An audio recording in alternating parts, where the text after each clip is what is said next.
In today's video, I'm going to teach you how to add users to a Monday.com workspace. We'll walk through the process from sign in to sending an invitation, and I'll explain what each screen is for so you can confidently manage access. You'll need the right permissions on your account to do this, typically an admin role or a role that has permission to invite teammates.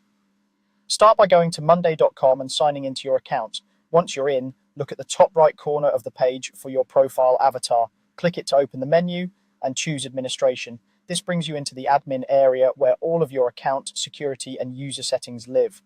On the left panel, click Directory to see your organization's people and groups. Inside Directory, select Users to open the main user management page. This is where you can see everyone who already has access, any pending invitations, and options for adding new people.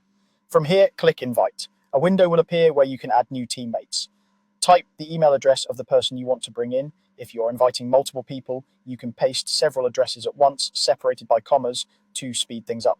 If your company uses Google Workspace, you can also choose the Google Workspace option to pull in users from your domain. That's a great way to reduce typos and keep your directory consistent with your company's records. Before sending, set their permission level to member. Members can collaborate on boards and items, create and edit content, and contribute to day-to-day work while still respecting any workspace or board restrictions set by admins. This is the most common level for active contributors. If responsibilities change later, you can always adjust a user's role without re-inviting them. When everything looks correct, click Invite. The person will receive an email prompting them to join your account. After they accept, they'll appear in your users list, and you can add them to the appropriate workspace and boards so they see the right projects and information.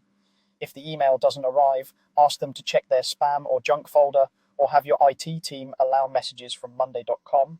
If you don't see the administration or users options, you likely don't have the required permissions, so reach out to an account admin. Also, make sure you have available seats on your plan. If you're out of seats, new users won't be able to join until a seat is freed or your plan is updated. And that's the process for adding users to a Monday.com workspace, quick, clear, and ready to scale with your team.